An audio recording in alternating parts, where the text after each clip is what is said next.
being horrified by the manner in which George Floyd was killed by the policeman who detained him.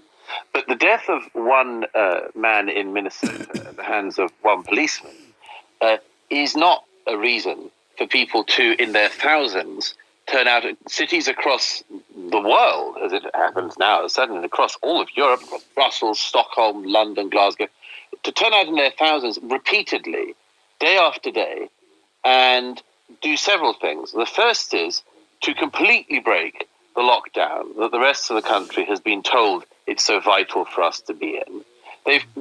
We've decided as a society, the police have decided, the governments have decided, that there's one thing more important than the coronavirus. There's one thing even more important than stopping the spread of the coronavirus. And that's anyone who just says they want to turn out, whether they mean it or not, to protest in this manner. And the second thing is that we are seeing in this what the things in our society are that we are really fearful of. If these protests had been, for instance, opposed to the lockdown protests, they would not have gone ahead. There would have been arrests. They would have been. Well, we saw that with the protests in Hyde Park that did take place. And what's more, let's remember what the media would do in this situation. The media in these situations would be condemning people for daring to put the public health at risk. We'd be hearing from journalists about how selfish all these people are. But when it comes to this one, because the protesters are able to say it's under the guise of Black Lives Matter, and I think, as I say, that's gone to the background now, and this is about other things, they can say it's about Black Lives Matter, and so everybody's shut up because so many people have been persuaded of this stupid idea that if something says it's called Black Lives Matter, that's what it is, and you can't criticize it, and you can't object to it. And that is the reason. But the interesting thing is, you say in the position they are in. But you say that people have to blackmailed and gagged like the rest of British society and so many other societies, and they are gagged into thinking that if they acted forcefully or in any way, on the front foot, people would say, aha, this is a further demonstration of police racism, and it means that it's happening in the UK. And so I don't envy the police. They've been stuck to a great degree by the wider societal pusillanimity when it comes to a group that turns from having a righteous cause into being a thuggish and extremely troubling demonstration day after day.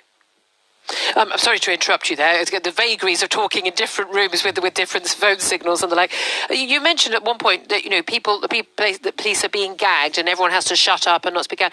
It's almost worse than that. If you don't speak out, and I've seen this all over social media, people saying, "Why haven't you condemned this? Why has this politician or this particular corporation or anybody not condemned what happened to George Floyd? Why have you not spoken out in favour of Black Lives Matter?" And if you don't speak out and say the exact correct words at the correct time, you yourself must be a racist. Yes, this is the latest move in this intimidatory movement. And the move is to say, among other things, that silence is violence. And if you don't spend all your time talking about the manner in which the Minnesota police force should act, you are demonstrating that you actually approve of the killing of people, specifically of the killing of black people. It's a horrible smear, a very, very ugly innuendo, about the most ugly you could do. And it's being used simply to push forward a set of ideological claims being made by extremely ideological people. And what they're trying to do, they are, among other things, for instance, saying silence is violence.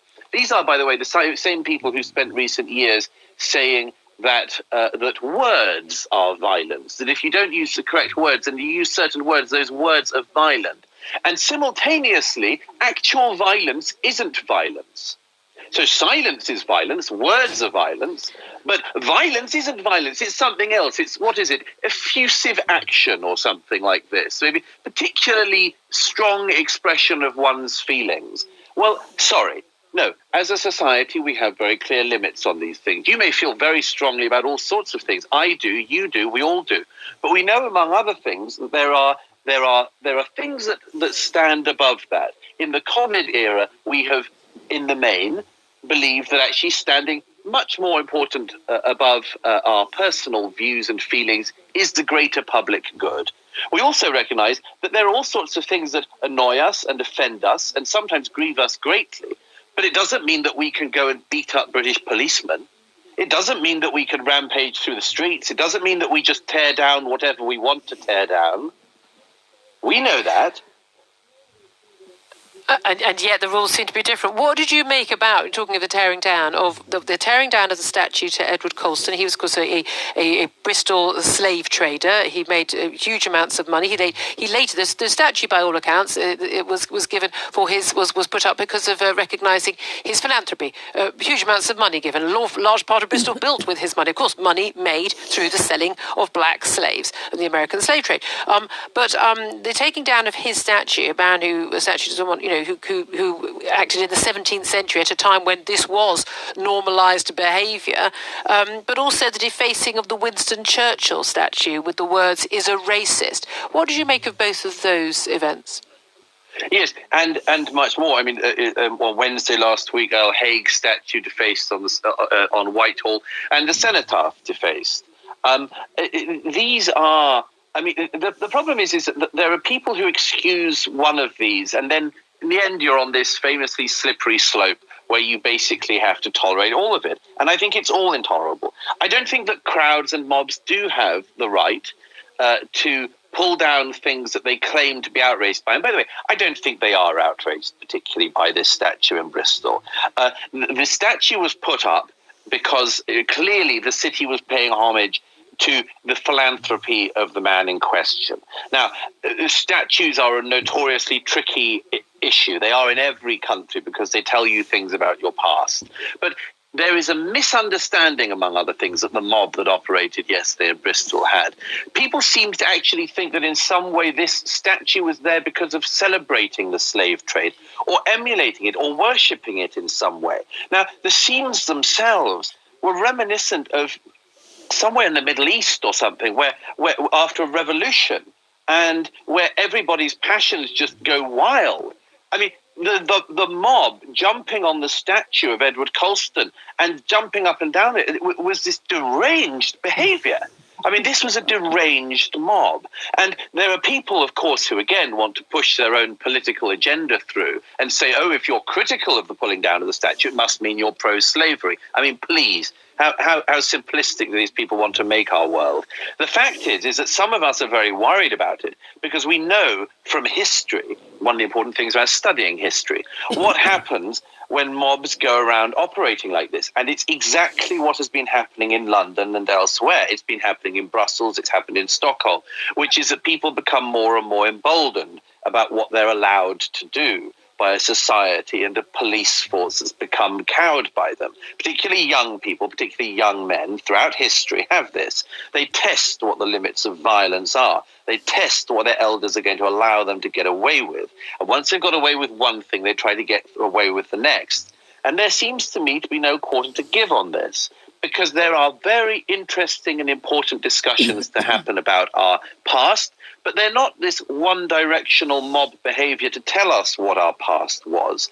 And the worst way in which you can have an actually meaningful discussion about that is for a group of people to act like thugs and start smashing things and start attacking policemen. And also then for the media in this country to be so cowed, not everywhere, but so significantly cowed that people in the media even are fearful of saying, no, this is mob behaviour, this is thug behaviour. We don't tolerate it on any issue. And that's the issue, because we do tolerate it on certain issues. As you say, if you speak out about it, then frankly the mob will come for you. But again, just finally and briefly, on the issue of tearing down statues, defacing statues, and criticising everything in our past, the reality is, we've never lived. I mean, this is almost the irony. We've never lived in a better time. It's never been a better time to be alive, whoever you are, let alone if you are young and black, or if you're a woman, or if you're gay, or if you're trans, or anything. There has never been a better time to be alive in terms of our freedoms and our economic prosperity, even during the lockdown, during a pandemic. And yet, when we try and sort of impose the values and the belief systems that we have now and the laws we have now on our past, whether it's back to 1940s or to the 17th century, we make a mockery of our history. You cannot judge the people of the past, certainly not centuries ago, based on our social and moral values now.